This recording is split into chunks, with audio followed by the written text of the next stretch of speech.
a gloiw a glan, a balm yn addwynder, a chleinder ei chan.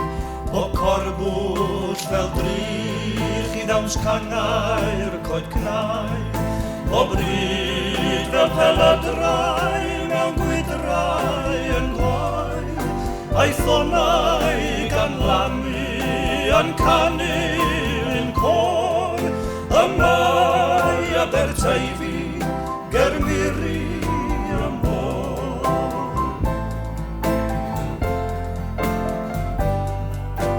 Dod o Gorscaron, a'i llarpion y llai, mae'n llamu i'w glendid, gweddnewid ar nai.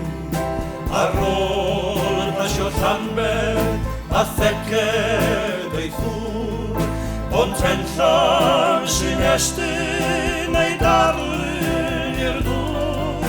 To creuad yr cennar sy'n daran drwy'r ro, ond rowch i mi Deifi Llandysyn bob tro.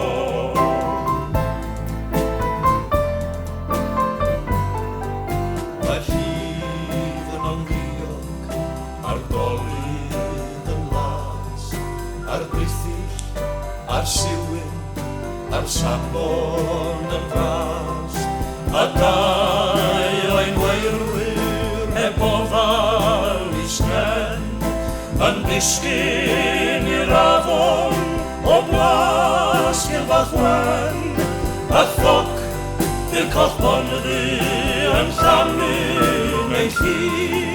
Rhowch Deifi Llandysul i Wilbert a mi.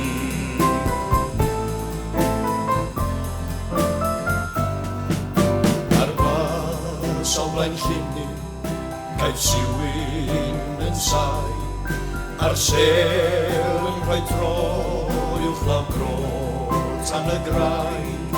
Sawl sanfon a fachwyd, chwaraewyd i'r bwyd, yn ffedog y Pwll Henry, a'r llifraidd yn llwyd, a sawl brithill lleon, fy'n ffistion rhydd ffôl, a chrych y cyflychwr, ar ddŵr Pwll y Ddôl.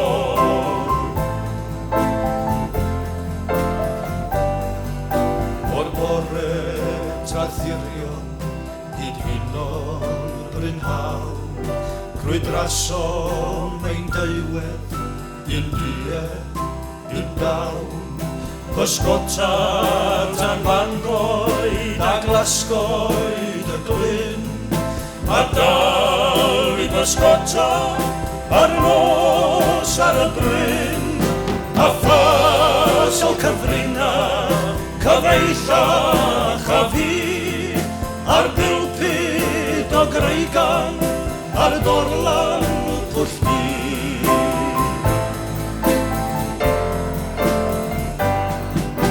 Yn hyddai genweirig, caredig dy rhyw, faint gawn i ddau eto o harau i fyw.